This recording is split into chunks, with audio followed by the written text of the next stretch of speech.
modo de ocorrência das rochas ígneas na crosta terrestre, temos as rochas plutônicas ou abissais. Elas são intrusivas, ou seja, a consolidação do magma ocorre no interior da crosta terrestre. E o seu calor demora para dissipar, dando mais tempo para os cristais se desenvolverem, gerando uma textura grossa, também conhecida como textura fanerítica. Nela, os cristais são grandes e bem desenvolvidos e podem ser distinguidos sem o auxílio do microscópio. Como exemplo, ilustrado na imagem, temos o grânulo de ourito. Já as rochas vulcânicas, também denominadas de extrusivas, elas extravasam na superfície e o resfriamento é rápido, de modo que não permite o desenvolvimento de cristais. Eles podem conter vesículas, ou seja, cavidades provocadas pelo desprendimento de voláteis, gerando uma textura fina ou vítrea, também conhecida como textura afanítica, conforme ilustrado na imagem, onde a identificação dos cristais ocorre com o auxílio do microscópio, como exemplo, os basaltos. Quanto às rochas vulcânicas, elas podem ser microcristalinas, os cristais são identificados ao microscópio, e criptocristalina, onde os cristais não são identificados nem com o auxílio de um microscópio. Já as rochas subvulcânicas, também conhecidas como hipoabissais, são rochas intrusivas que ocorrem próximas à superfície, como diques, cios, etc. Eles são normalmente rochas porfiríticas, apresentando cristais médios a grossos, imersos em uma matriz muito fina, conforme ilustrado na imagem que representa um granito porfirítico, onde percebe-se grandes cristais de feldspato potássico imersos numa matriz fina, de quartzo, plagioclase e biotita.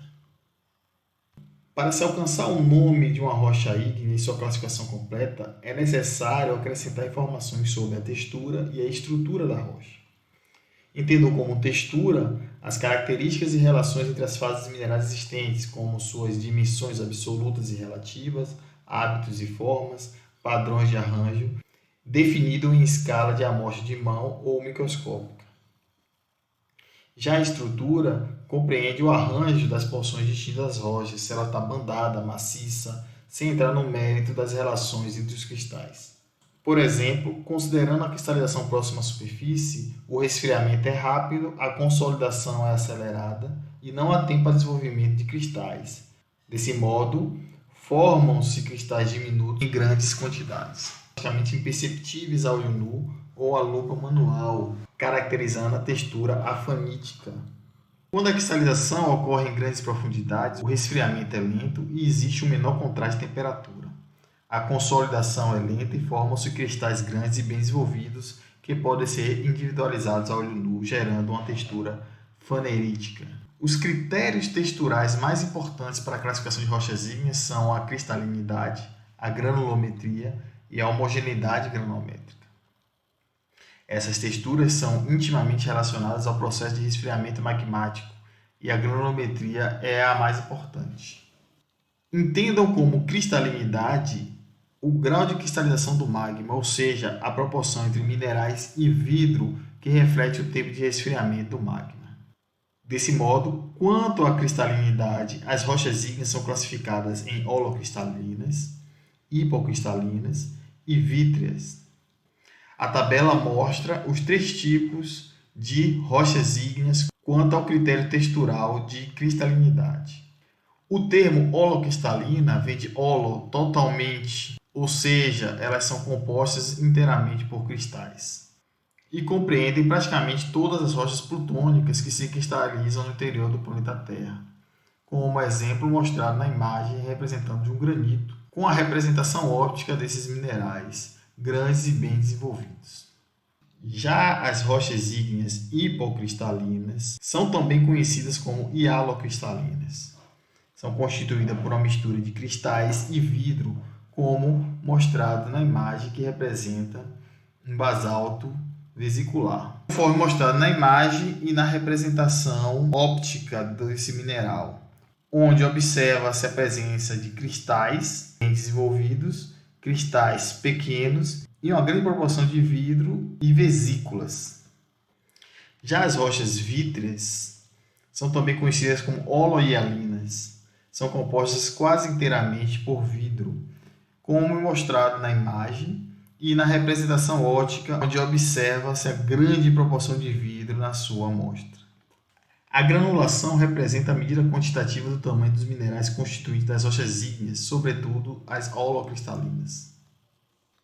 Uma classificação muito utilizada para as rochas ígneas classifica as rochas como muito grossas, aquelas com diâmetro médio acima de 30 milímetros, as grossas, como ocorre nos gabros, com o diâmetro médio dos cristais entre 10 e 30 milímetros, granulação média com o tamanho dos cristais entre 1 a 10 milímetros e fina, aqueles com diâmetro médio menor que 1 milímetro.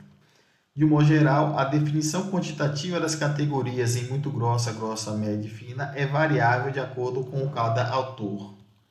Portanto, na descrição das rochas é aconselhável referir a medida quantitativa, tal como milimétrica, ou seja, o tamanho dos grãos medido com auxílio de uma régua.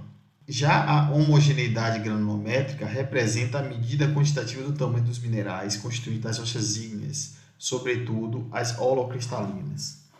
Com base nesse parâmetro, as rochas ígneas são caracterizadas como equigranulares, constituídas por minerais de tamanho relativamente iguais, ou seja, a granulometria é homogênea, conforme ilustrado no granito representado na imagem.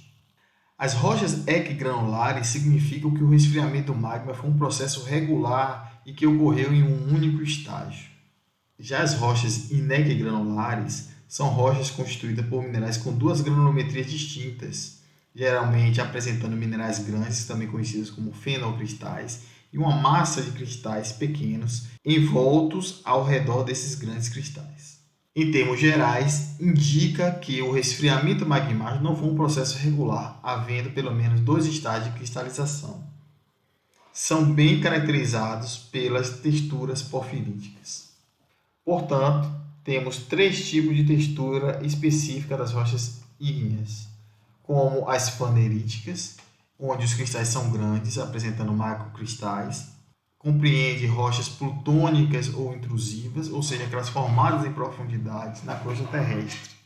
Já as texturas porfiroide ou porfirítica indicam um caráter misto, com cristais grandes e pequenos, indicando pelo menos 2 tempos de cristalização. Um estágio intrusivo, onde os cristais se desenvolvem, formando fenocristais, e um estágio extrusivo, apresentando uma matriz fina que envolve esses cristais grandes. Já na textura fanítica, os cristais são pequenos, apresentando microcristais, caracterizando um ambiente de colocação vulcânico ou extrusivo, formados próximo à superfície da Terra. As 2 fotografias mostram imagens dessas texturas em vista desarmada e com auxílio de um microscópio óptico.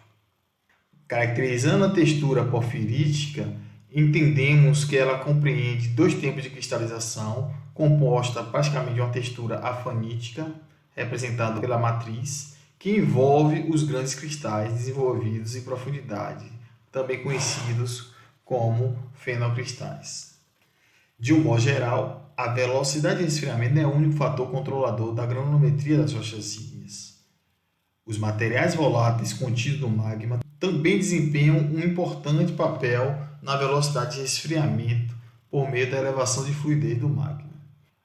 Como exemplo, temos um conjunto de rochas específicas conhecida como pegmatitos, que é um grupo de rochas ígneas altamente félsicas, constituída por minerais de tamanho extremamente grande, como mostrado na imagem, desde alguns centímetros, podendo alcançar até 1 metro, originados de magma de baixa temperatura, cerca de 15 graus Celsius, e supersaturados em água. Nesse caso, acredita-se que os materiais voláteis são os fatores mais importantes do que a velocidade de esfriamento magmático para a definição dessas grandes granulometrias.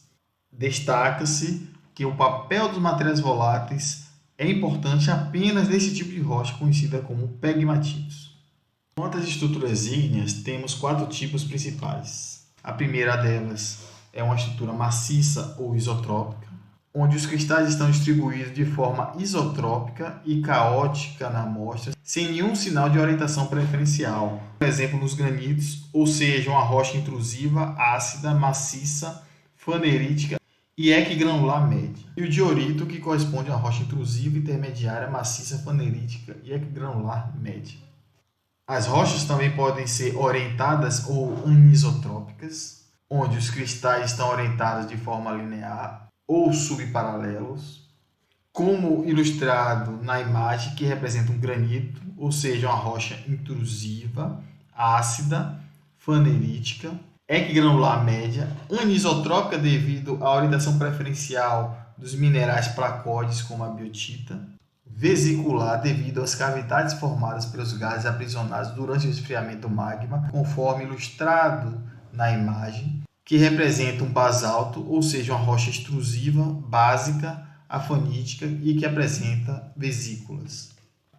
Por fim, temos as estruturas amigdaloidais, que significa em forma de amêndoa, que ocorre quando os poros ou vesículas estão preenchidos por minerais secundários, como mostrado na imagem que representa um basalto amigdaloidal com poros preenchidos com ágata.